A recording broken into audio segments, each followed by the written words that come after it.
Listening Fanfiction presents Complicated Creation by Elemental, based on the manga and anime series My Hero Academia or Boku no Hero Academia.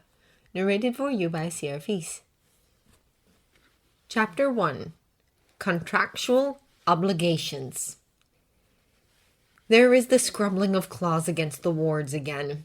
Izuku resists the urge to scream, but only just. Sleep is already difficult as it is in the noisy doya.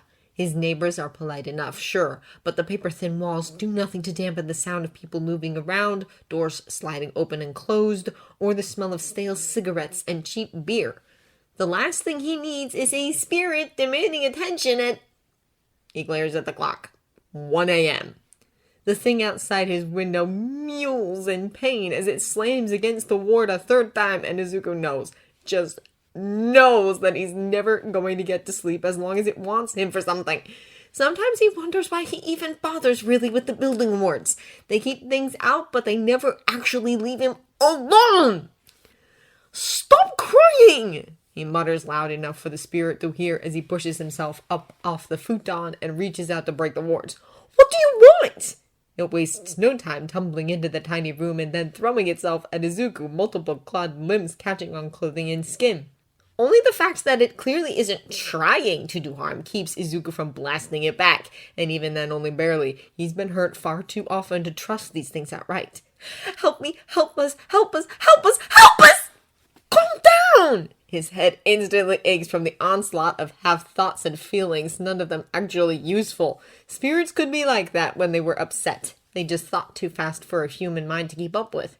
And Izuku ends up hearing gibberish. He takes a breath while the thing in his arms flails impotently. Calm down, he says again, this time directly. The spirit shudders and seems to compose itself, at least enough to stop shifting. It had arrived as a mass of tentacles and claws and beaks and feathers, amorphous and undefined. It settles eventually into something like an octopus, if you ignore the fact it has too many eyes and arms, and it never quite stops undulating. I need your help! Long limbs wrap worryingly around him as Izuku holds the spirit. At least it doesn't seem to have active suckers. He didn't want to have to deal with that as well. They hurt my human and cut us apart. They shot him and now he can't use my power. Izuku frowns. The spirits around here come to ask him for help with their humans on occasion, but most of them know he's pretty limited to what he can do. He tried the vigilante thing and it hadn't exactly gone well, and the first aid he could do was pretty limited. Still, if someone was shot, the spirit clinging to him doesn't seem to be so young that it wouldn't understand if its human died, so if he isn't using his quirk, there's a few possible explanations. Is he unconscious or just badly hurt? They took his quirk, you stupid! The spirit seems to realize insulting Izuku isn't going to add to his request for help, and it changes its tone to something vaguely more polite. They shot him with a bullet. The other humans said it erased his quirk, even after they healed him. I can't connect to him now. He's alive and awake, and the humans are useless. I need you to do something! Izuku looks at the clock again. It's a little after 1 a.m, and the trains won't be running until 5. Spirits never seem to care about pesky human constructs like time or distance. Still, it isn't someone bleeding out in an alleyway, which Izuku has been called out to help with, and is always horrifying, so he doesn't need to just jump up and go. Let's start at the beginning. He shifts the creature from his arms to his shoulders so his hands are free, then raids the tiny fridge in his room for a bottle of water, refilled from the tap, and a konbini onigiri from yesterday. What do I call you? He keeps the question simple and non-pressing and waits. They always hesitate, even though he never asks for a name. He knows better. Oku, it finally offers. It's almost insulting in how bland it is, like it thinks he's a threat while it's wrapped around his arm and demanding he drop everything and help. Oku works.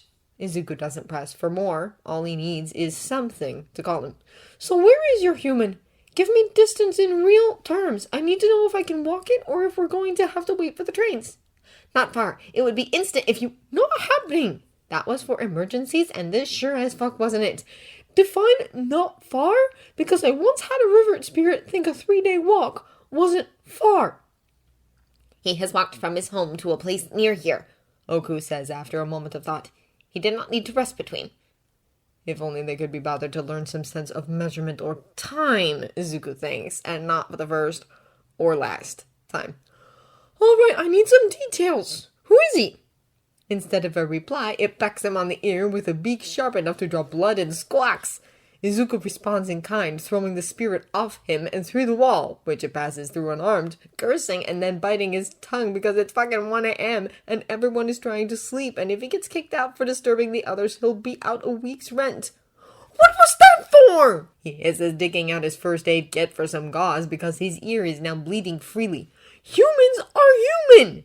There's a hell of a big difference between trying to help some young gangster on a street corner and a doctor who lived in a building with a concierge that would take one look at Izuku and call the cops. The creature hisses back at him from the floor. All the too many arms, legs, appendages grouped together to narrow at the base so that it looks a bit like a balloon covered in eyes. Still creepy, but nowhere near the worst thing he's ever seen. Izuku can't tell if it's just a defensive position or if it's trying to intimidate him. You asked for his name. No, I didn't. Maybe this was a younger spirit if it didn't understand the distinction. Most of them at least understood this. I asked who he is. Never mind that humans don't follow the same rules, and I know hundreds of human names that don't mean crap. I'm not doing anything until I know who I'm dealing with. Oku seems to think this over, its bulbous head bouncing up and down slowly as it ignores gravity to rise upwards until it stops at eye level. His hero name is Sun Eater. Well, shit, Izuku thinks to himself, already reaching for a change of clothes and his hoodie. It's a hero! Some villain, if the spirit is right about the bullets being responsible, took out a hero's power by severing their connection to their spirit. That's never happened before. At least he's never heard of it. Quirk suppressants and eraser quirks could mess up the connection, sure, but they never made a spirit find Izuku and demand he fix it.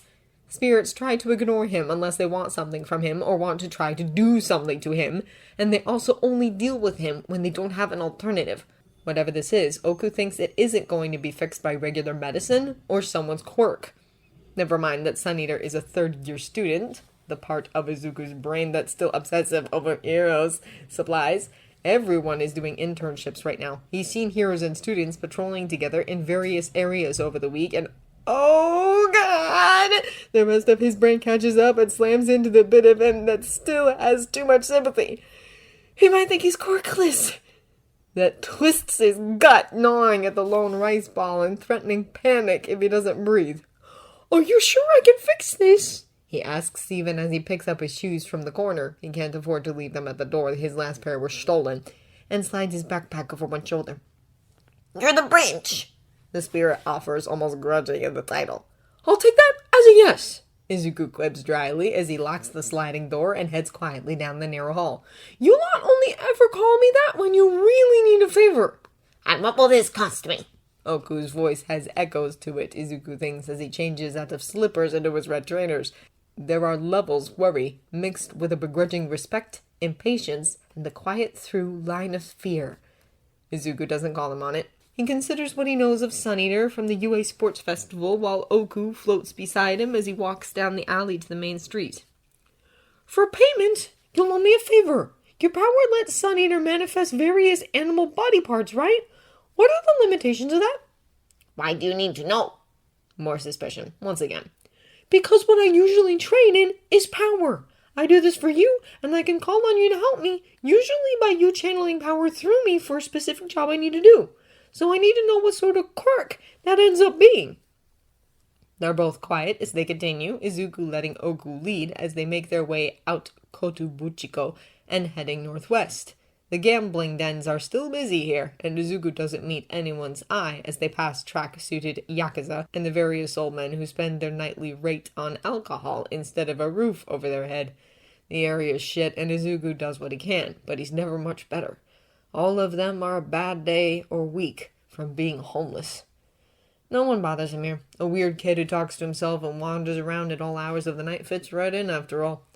They turn away from the narrow, overcrowded streets and walk past the convenience store Izuku buys most of his meals from when Oku breaks his silence. He must eat the animal he wishes to become. It has to be close to eating it to work. It stops when he digests it. Every word sounds like it pains the spirit to say, as though it's worried Izuku would use it against Sun Eater. Maybe he'd understand that and feel sympathy for him if Izuku had any history whatsoever of using what he knew against heroes or against humans at all. Instead, it just stings, but that's normal for dealing with spirits. Hurt feelings are the best he can hope for, really. All right. He switches to projecting, the inside voice, where the spirits can hear him and no one else can. It's good for being quiet, obviously, but it's also the way to make contracts. If this works, he lines the words with power, intent, honesty, clarity. You will owe me 3 uses of your power I can call on at any time, and you must provide. If this doesn't work, you will owe me 1 use of your power for dragging me out of bed, and who knows how far from home on this. I will agree so long as that use of power isn't turned against my human. Oku returns warily. It might be if he's a hero and tries to attack me, or thinks I'm involved with this after I help him, Izuku points out wryly. Or he might just be the sort of hero who'd want to help the clearly deranged minor appearing on his doorstep. If it does come to that, it will be to get me away from him and not to hurt him. The spirit considers as they walk. It doesn't take too long. Then I, Oku, guardian of the Yahagi River, agree to your terms.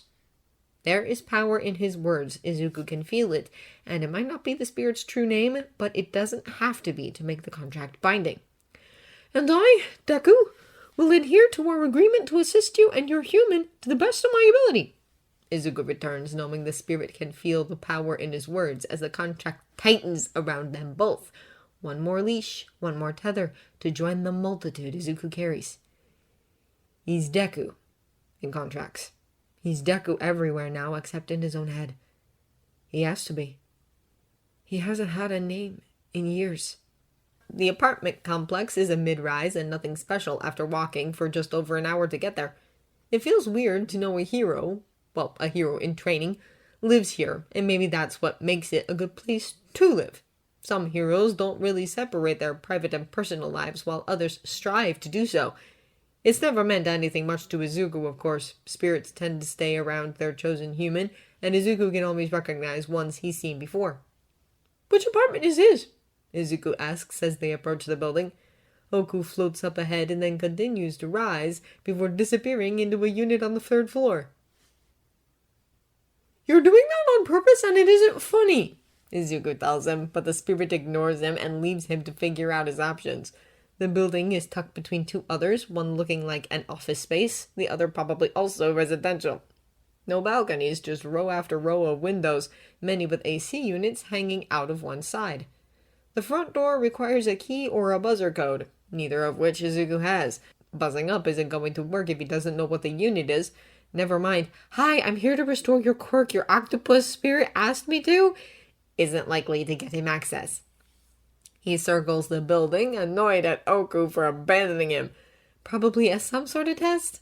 Hazing? Regretting his agreement even though it had come to him? But the back door is at least more useful. It's got an old-style lock. And while he's sure there's cameras around, Izuku keeps his hoodie pulled up and the back door isn't nearly as well lit as the main entrance. His lockpicks come out from his backpack, and it takes a little more than a minute to ease the door open from there. He takes the stairs up to the 3rd floor and then just searches for Oku. He can feel the starbursts of power of other spirits. There are more than 30 in the building at first look, but Oku is distinct now that they have a contract and waiting in an apartment without any other. Which doesn't mean Sun Eater is alone. There could be someone quirkless in there, but it's not likely. God, does Izuku know how unlikely it is. The light had been on when Oku had floated into the window. He hopes Sun Eater is awake, though he doesn't know if anyone would be able to sleep at all if they thought their quirk was gone. He knocks and waits, shifting from foot to foot. There's the sound of movement in the apartment, and then the hesitation he can almost feel as he's examined through the peephole. The door opens an inch. The face that peers out at him looks bruised and pale, eyes dark behind messy black hair, and Sun Eater's voice is so quiet it's nearly a whisper. "I think you have the wrong apartment." Izuku shakes his head, trying to sound as confident as he can. He only has one real shot at this.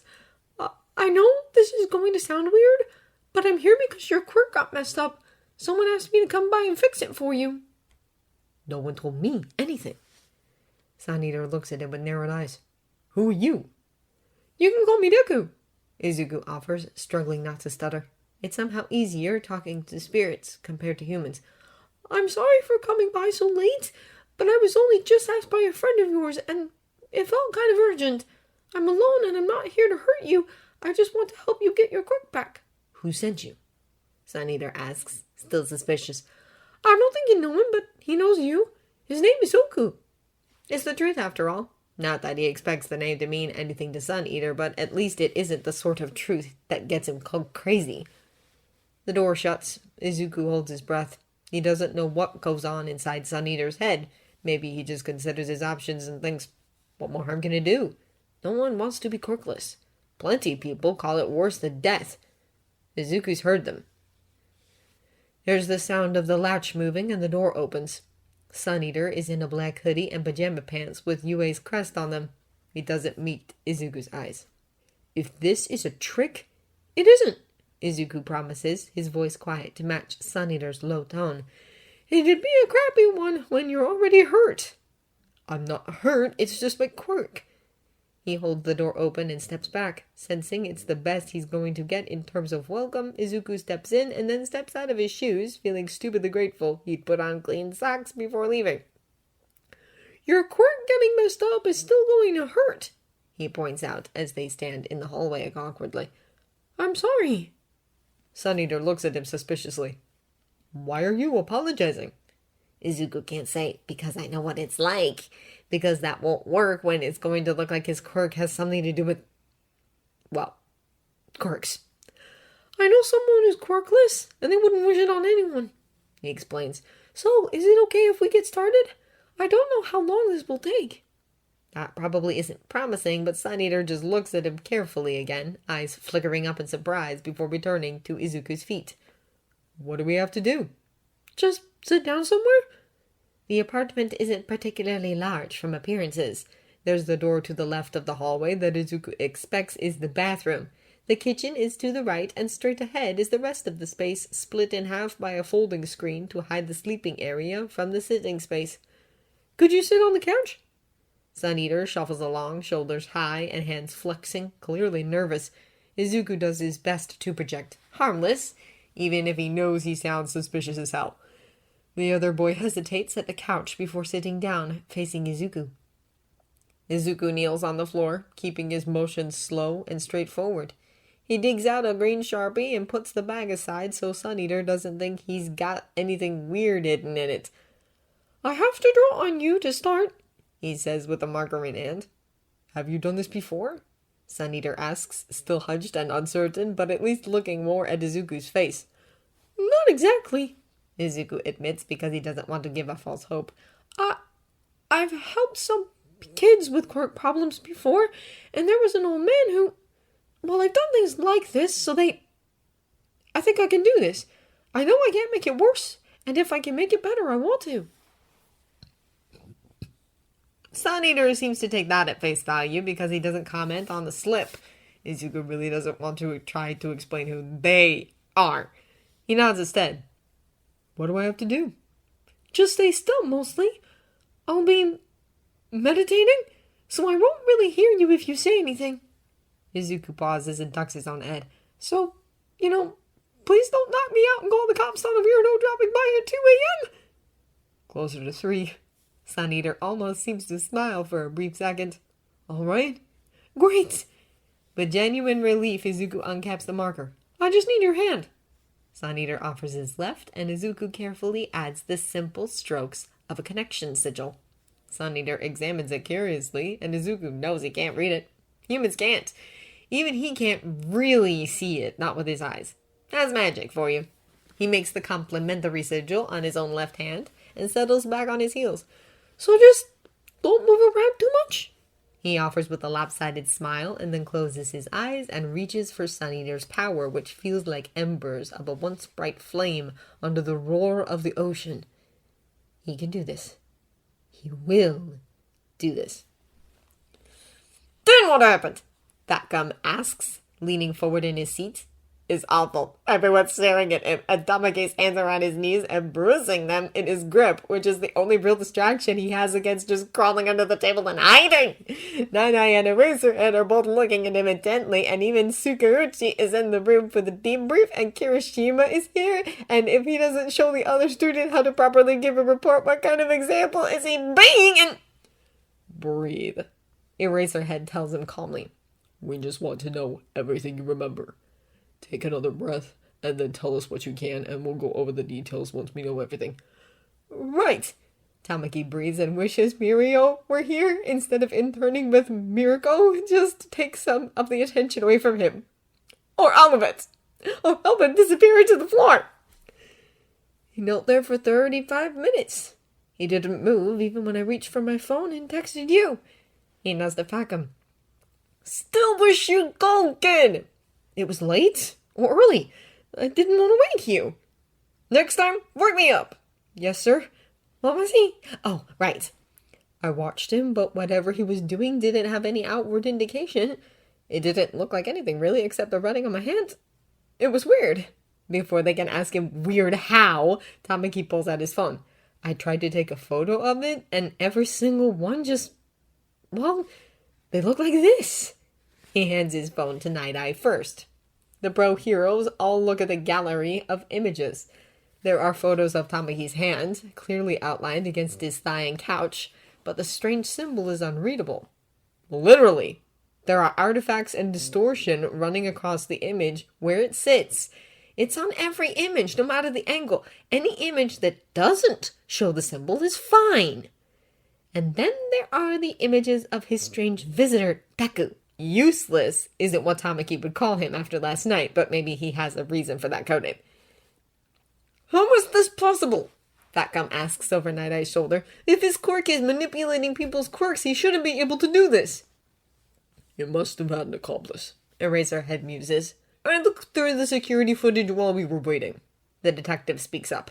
If he did have an accomplice, he didn't enter with this Deku, and he also didn't interfere with the security footage. That's clear. But we don't have anything close to a useful image of him. He kept his hood up the whole time and seemed to know to avoid the cameras. Which begs the question, why allow security cameras to record footage, but not Sun Eater's phone? I don't know. Tamaki shrinks, feeling like he should have done a better job of this, that any other hero would have managed to get real identification and know what this kid was doing. I didn't see or hear anyone, and he said he came alone, though we could have lied about that. I gave up trying for a bit, then tried to take a video instead, and that just made my phone restart.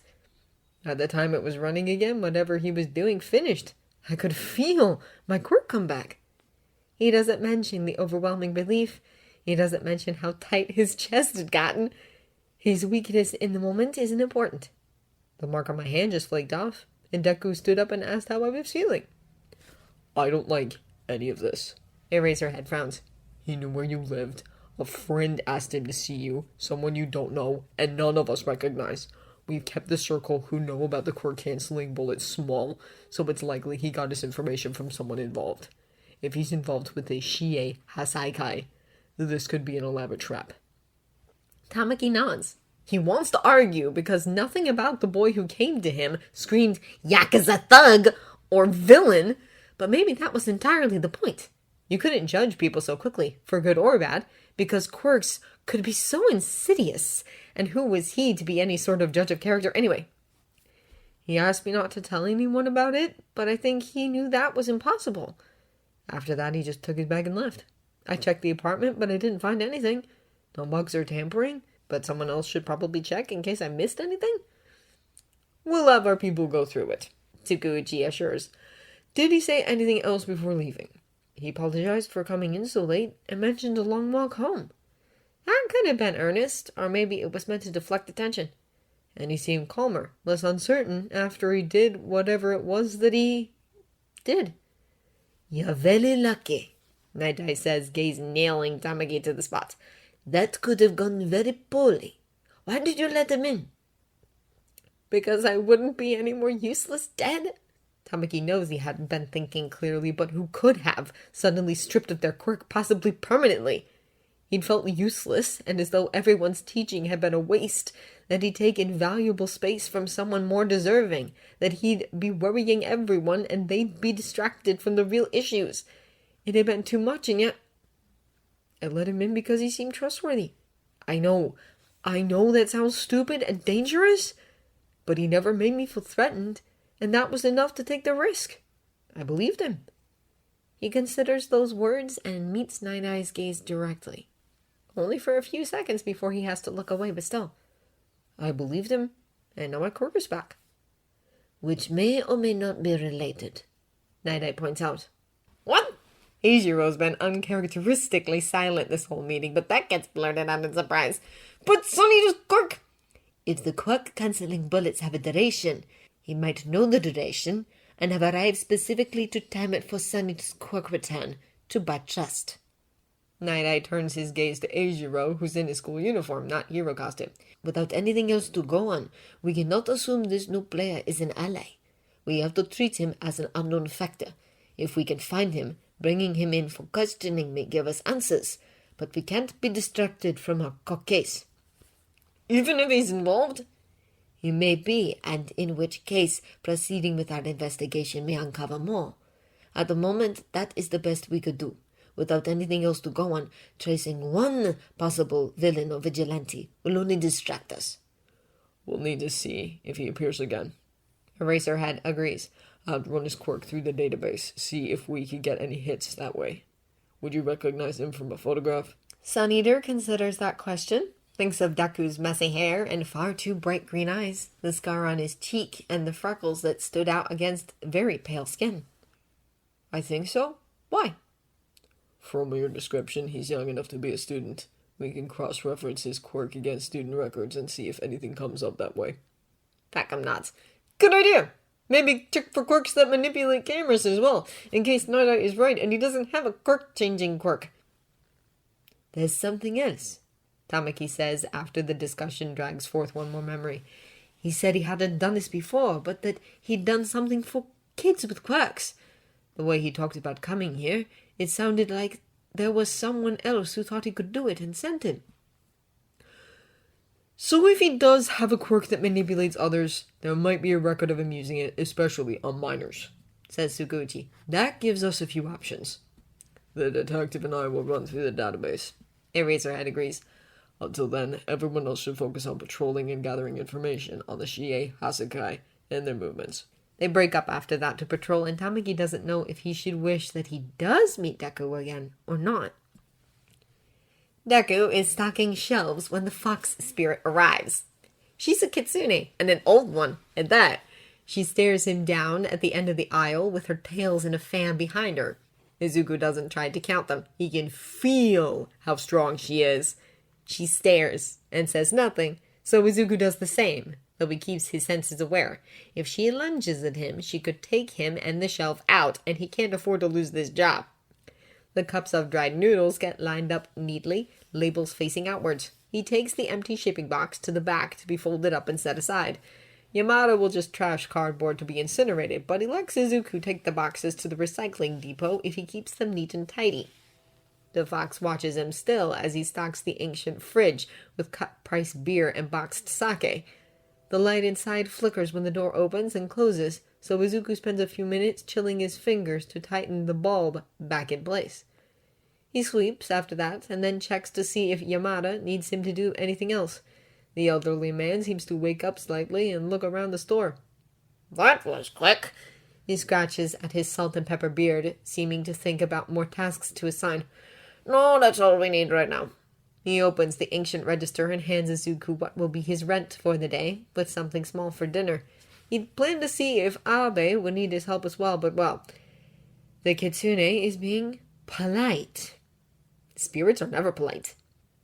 Yamada's little store isn't much more than a shipping container retrofit into a place the locals buy groceries, cigarettes, and alcohol from.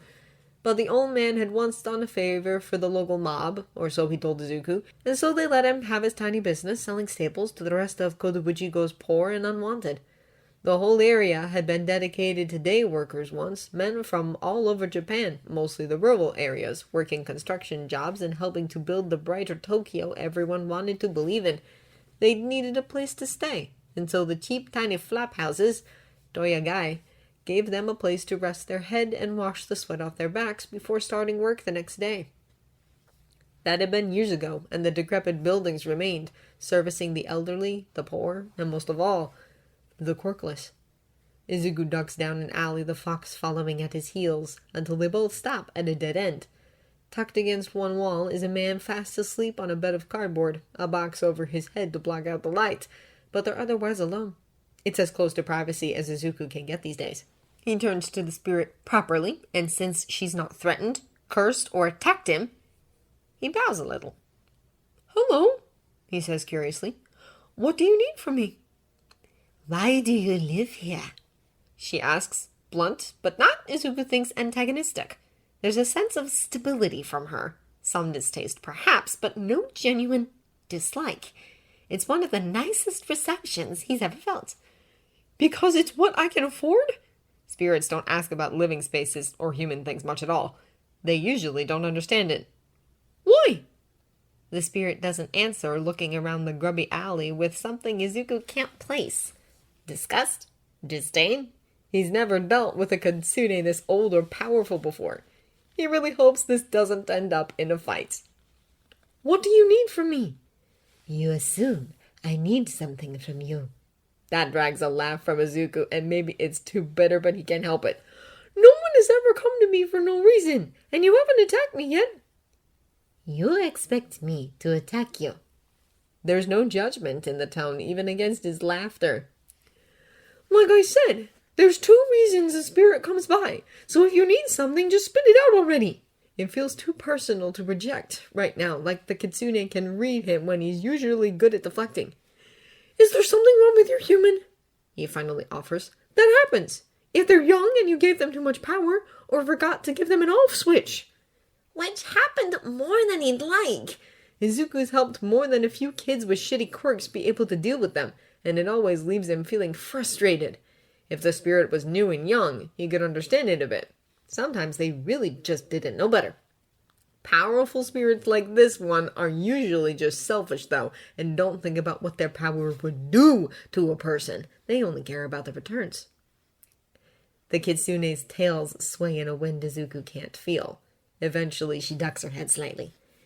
"You have helped the humans shot with the bullets that disconnect us." Izuku really hates those bullets and whoever makes them. There have been 2 others so far, and while it was getting easier to reconnect spirits to where they belonged, the heroes were catching on.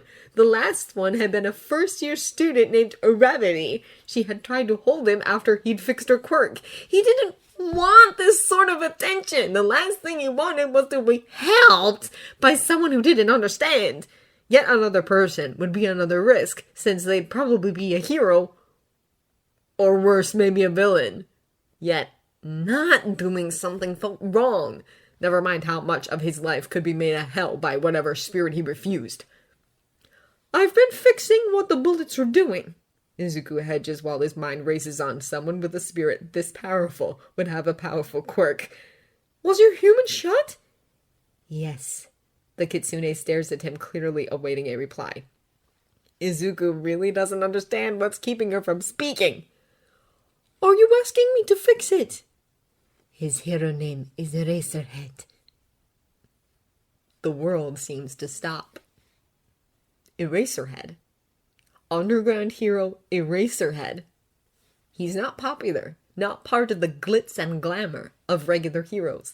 Izuku had wanted to be a hero once upon a time.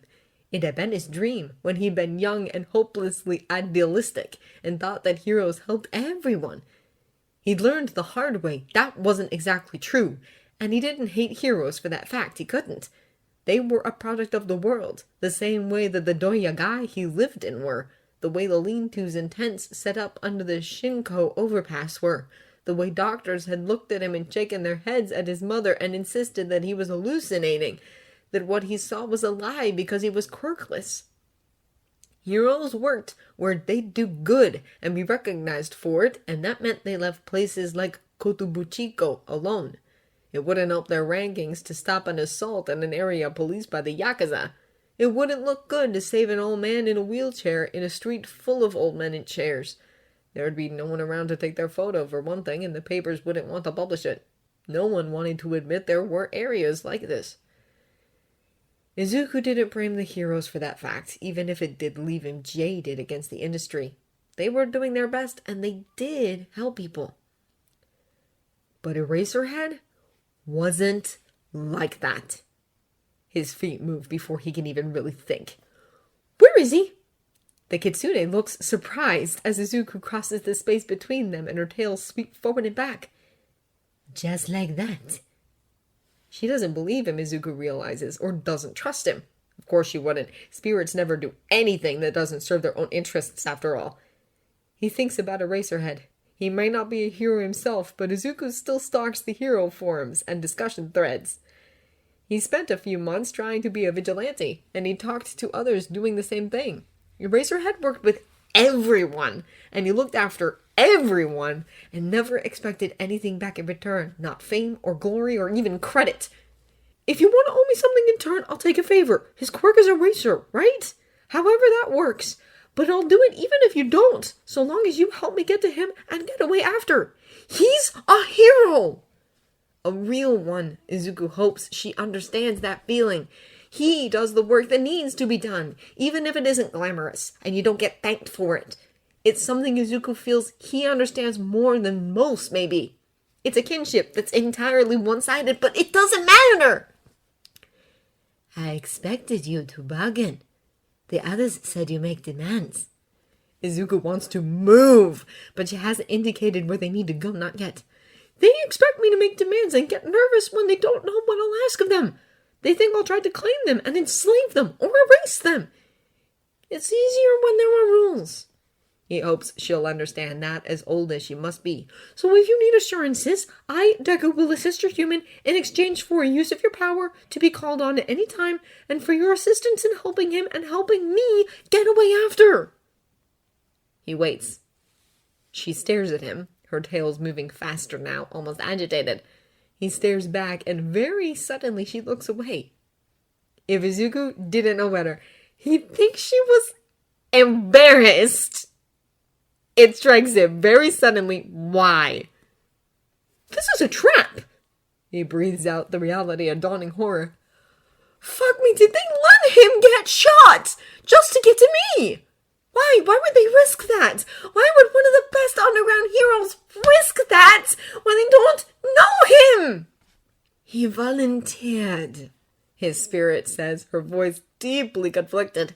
They recovered a weapon after a fight, and he volunteered to be shot so that you would come. They are afraid and desperate, and they want answers. Answers to what? You can't want me telling them about you. Not that they believe me, no one ever does. And he was not going to dwell on that because that was a one-way ticket to a very bad day and getting nothing useful done at all. The ones who make the bullets. They have a child. They are working with others. It is getting more and more dangerous. My human is worried that his children will be at risk. One was hurt already. Crap, if Eraserhead has kids involved, maybe that would be reason enough for this crazy scheme, but still. I don't know anything about that. They don't know that, she points out patiently. They only know that you know who has been hurt every time, and that you undo what was done. They have no other leads. Why is this my life? Izuku asks, though he doesn't expect an answer. The best the spirits ever give him is that it's his own fault. He's a monster, a horror, defiler of their magic, and whatever else they want to label him as. He isn't supposed to exist as far as they're concerned, and they never hesitate to remind him of that. His life has never been entirely his own, and most of the time he's come to terms with it. Today is going to suck. All right, well... Izuku takes a breath and sighs. Where is he? You will do this. No, I plan to find him in the appointed lab. Izuku grits his teeth. I'll figure something out. I'll need a plan, but for that I need to know where he is. The Kitsune's head quirks to the side, thinking, before she shakes her head and shifts onto all four legs. He is in Chiba. There is an apartment with other heroes and surveillance. He can't walk to Chiba. Izuku knows. It would take most of a day to get there if he tried. The trains are running, but a round-trip ticket would run him a day's pay. At least it isn't worse. If they'd been trying to test his range and gone further out, he might be choosing between a ticket and next week's rent. He slept rough before, but he'd really, really like to avoid it. Izuku needs a plan, and a good one, but at least he's dealing with a spirit who seems to understand human things more than most, like cities and apartments and surveillance. What do I call you to start with? She doesn't hesitate. Tamamo no me. The name comes almost as a shock, because while it isn't her name, not her true one, it's still a name with power attached. It's old, and means something to her, and she offers it to Izuku without hesitation. He swallows around the lump in his throat. I'll head to Chiba, but I'll need to get some things first. Can you check on Eraserhead and see if you can get his phone number, or one from any of the heroes watching him? If the spirit can manage locations, it can hopefully manage numbers. I can try. How will you find him if I leave? I can call you, he assures her. If I have a name, any name, that's good enough to send you a sort of mental tug. Once I get to Chiba, I'll let you know, and we can make plans from there. She walks around him once, tails passing so close you could touch them if you wanted to, and then she nods and bounds off without a word. Eraserhead, Izuku thinks as he heads back to his rented room to get some things, a plan already formulating in his head. If he's going to risk his neck for a hero, at least it's someone he genuinely likes.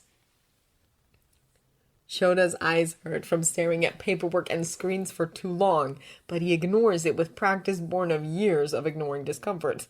It isn't like he has much else to do at the moment. He has the case files for the Shie Hassaikai memorized at this point, and it still doesn't make their options any easier. The League of Villains are clearly involved now, but cooperatively or absorbed into the larger group. Is Shigaraki playing a long game? And if he is, do they have time to stop it? Has the little shit learned patience, or is someone else guiding him along? All for One had mentioned making sure Shigaraki was looked after, but he'd been intentionally vague on what that meant. Only that he expected great things from his disciple, and great things when All for One was involved always meant great chaos for heroes. He looks up at the monitors in front of him. One has additional files. The other shows the security monitors for the building, which remains unchanged.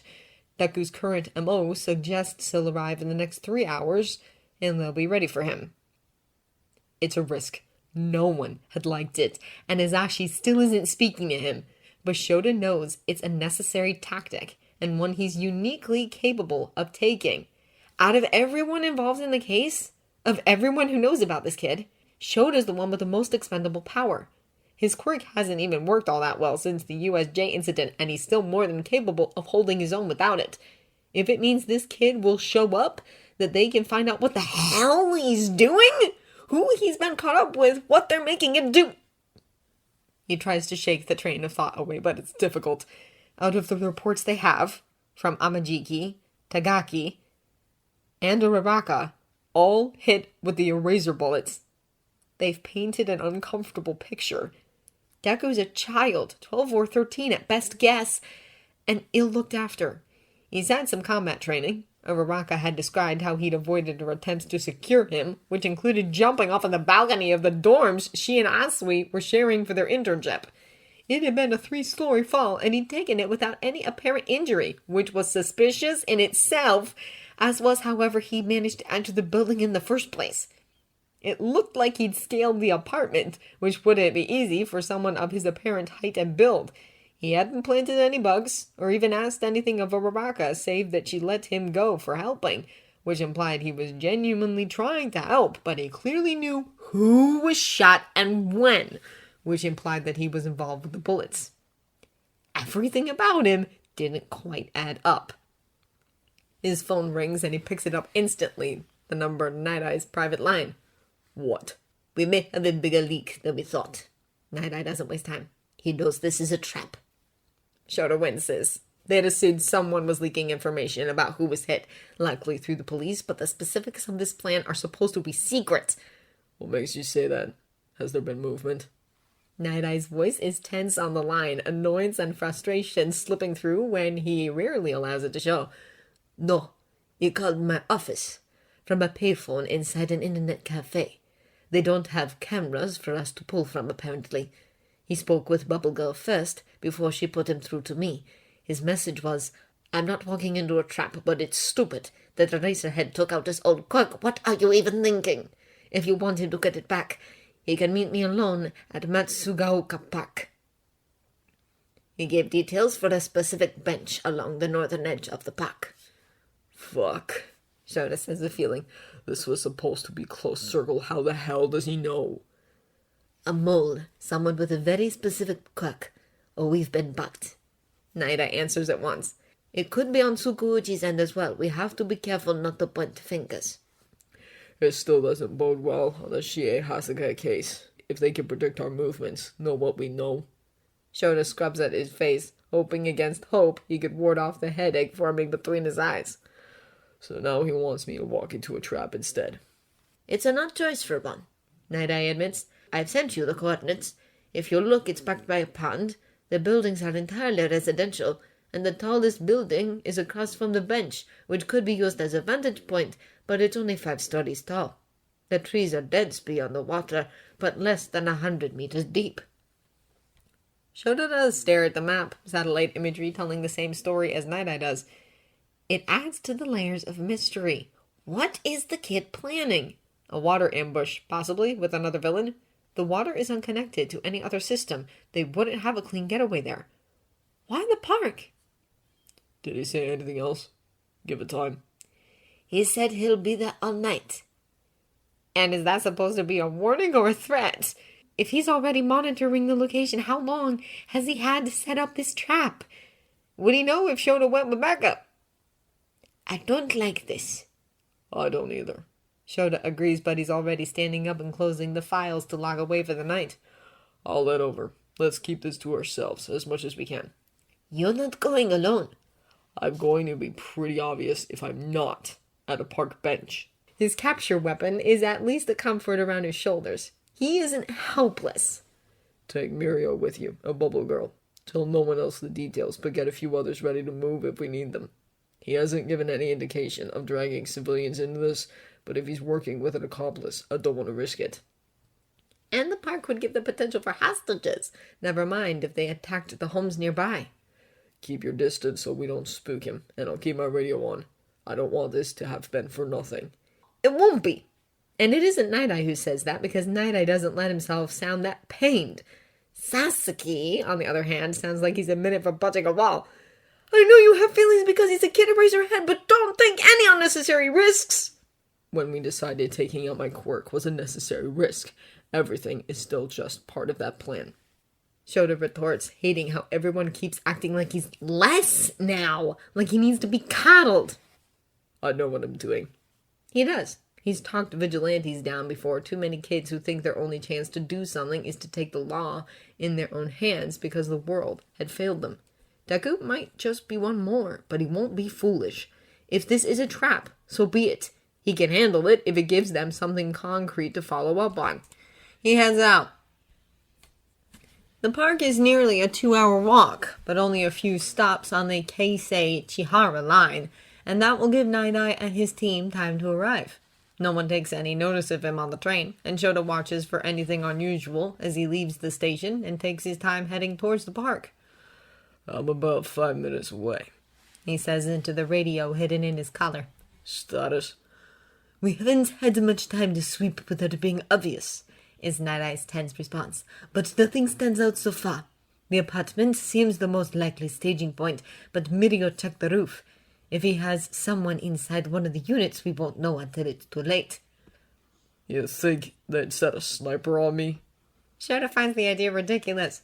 I'm quirkless. That's an on target. And since you're doing this without my quirk, we can't predict anything, is the other man's terse reply. Be careful. If he mutters, obviously, loud enough to be picked up, Nighteye doesn't comment on it. Shota stops at the corner store to pick up a can of iced coffee before making his way to his destination. It's exactly as expected. A park bench.